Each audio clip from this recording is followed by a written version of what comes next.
Everything we've been dealing with so far in our journey through chemistry has revolved around stability of electrons and where electrons would rather be in stable shells.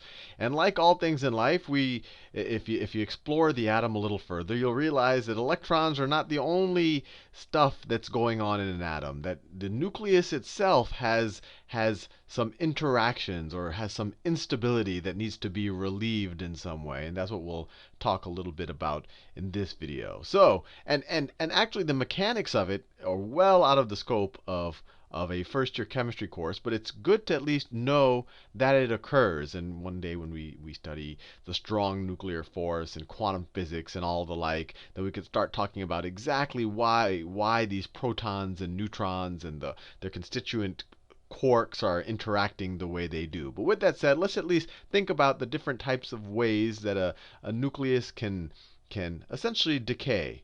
So let's say I have a bunch of protons. I'll just draw a couple here. Some protons there, and I'll draw some neutrons, and I'll draw them in a neutralish color. Maybe, let me see, like a grayish would be good. So let me just draw some neutrons here. How many protons? 1, 2, 3, 4, 5, 6, 7, 8. I'll do 1, 2, 3, 4, 5, 6, 7, 8, 9 neutrons. And so let's say this is the nucleus of our atom. And remember, and this was, in the very first video I made about the atom, the nucleus, if you actually were to draw an actual atom, and it's actually very hard to draw an atom because it has no well-defined boundaries. The electrons really could be, at any given moment it could be anywhere. But if you were to just say, okay, where's 90% of the time the electron is going to be, and you say that's the radius or that's the diameter of our atom, we learned in that very first video that the nucleus is almost an infinitesimal portion of the volume of this sphere where the electron will be 90% of the time. And the neat takeaway there was that, well, most of whatever we look at in life is just open free space. All of this is just open space. But I just want to repeat that because that little infinitesimal spot that we talked about before, where even though it's a very small part of the fraction of the volume of an atom, it's actually almost all of its mass, that's what I'm zooming out to this point here. These aren't atoms, these aren't electrons. This is we're zoomed into the nucleus. And so it turns out that sometimes the nucleus is a little bit unstable, and it wants to get to a more stable configuration. We're not going to go into the mechanics of exactly what defines an unstable nucleus and all of that. But in order to get into a more unstable nucleus, sometimes it emits what's called an alpha particle, or this is called alpha decay. Alpha decay. And it emits an alpha particle, which sounds very fancy. And it's just a collection of neutrons and protons. So an alpha particle is 2 neutrons and 2 protons. So maybe these guys, they just didn't feel like they fit in just right. So they're a collection right here. And they get emitted. They leave the nucleus. So let's just think what happens to an atom when something like that happens. So let's just say I have some random element. I'll just call it element E. Let's say it has p protons. Actually, let me do it in the color of my protons. It has p protons, and then it has its atomic mass number is the number of protons plus the number of neutrons. I did the neutrons in gray. Right? So when it experiences alpha decay, what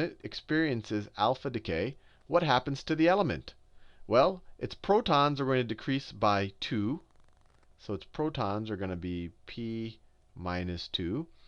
And then its neutrons are also going to decrease by 2. So its mass number is going to decrease by 4. So up here you'll have p minus 2 plus our neutrons minus 2. So we're going to have minus 4.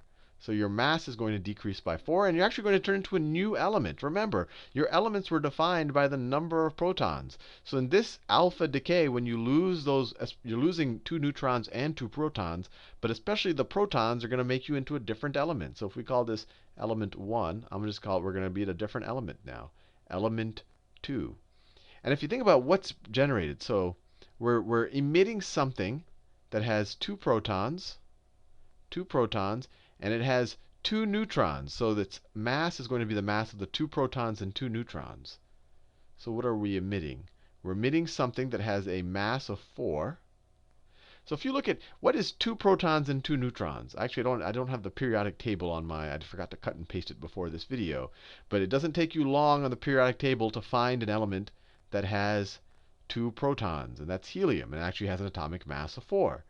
So this is actually a helium nucleus that gets emitted with alpha decay. This is actually a helium nucleus. A helium nucleus.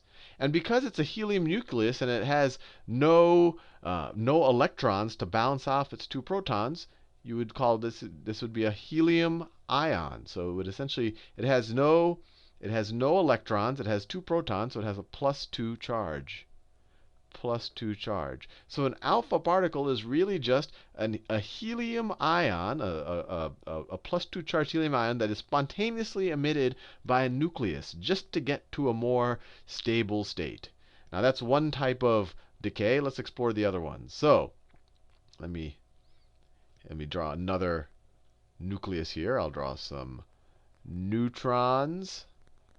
I'll just draw some protons. So it turns out sometimes that a neutron doesn't feel comfortable with itself. It wishes that it looks at what the protons do on a daily basis and says, you know what? For some reason, when I look into my heart, I feel like I really should be a proton. If I were a proton, the entire nucleus would be a little bit more stable. And so what it does is, to become a proton, remember, a neutron has neutral charge. So what it does is it emits an electron. And I know you're saying, Sal, that's crazy. I didn't even know neutrons had electrons in them and all of that. And I agree with you. It is crazy. And one day we'll study all of what exists inside of the nucleus. But let's just say that it can emit an electron. And when it emits an electron, so this emits an electron. So it emits an electron. And we signify that with its mass is 0. We know an electron really doesn't have a 0 mass, but we're talking about atomic mass units. If the proton is 1, an electron is 1/1836th of that. So we just round it. We say it has a mass of 0. Its mass really isn't 0. Its mass, and its charge is -1. Its atomic, you can kind of say its atomic number is -1. So it emits an electron, and by emitting an electron, instead of being neutral, now it turns into a proton. It turns into a proton. And so this is called beta decay. Beta decay. Beta decay. And a beta particle is really just that emitted electron. So let's go back to our little case of an element. It has some number of protons, and then it has some number of neutrons. So you add the protons and the neutrons, and you get your mass number. When it experiences beta decay, what happens? Well, are the protons changed? Sure, we have one more proton than we had before because a neutron changed into one. So now our protons are +1. Has our mass number changed? Well, let's see. The neutrons goes down by 1, but your protons go up by 1. So your mass number will not change. So it's still going to be P + n.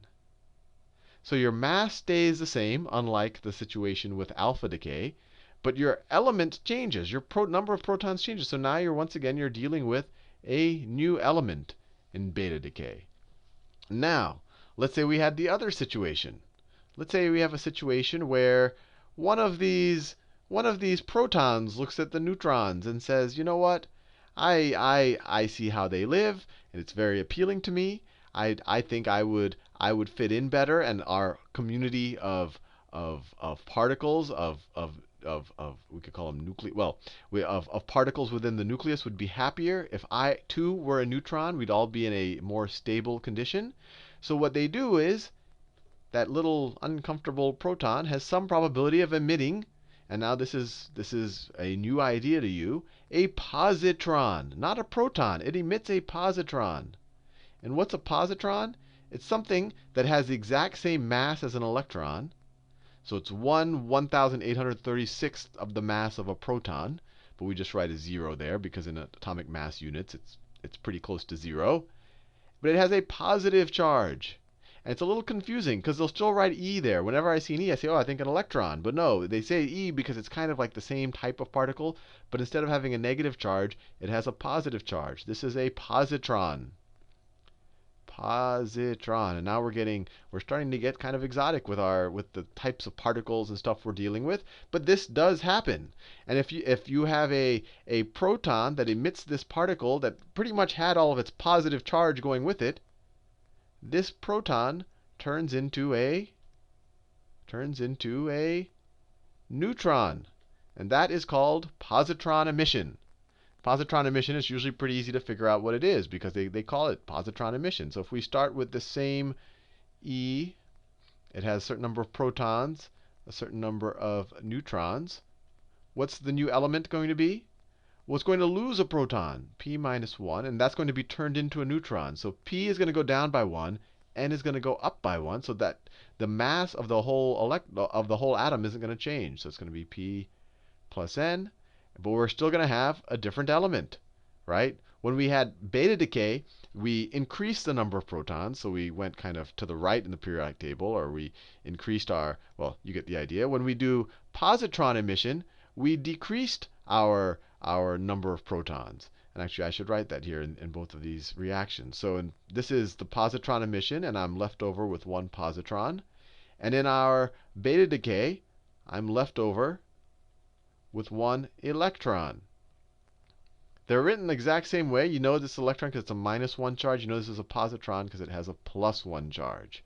Now, there's one last type of decay that you should know about, but it doesn't change the number of protons or neutrons in a nucleus, but it just releases a ton of energy, or sometimes a high energy photon, and that's called gamma decay. And gamma decay means that these guys just reconfigure themselves. Maybe they get a little bit closer, and by doing that, they release energy in the form of a very high wavelength electromagnetic wave, which is essentially a gamma.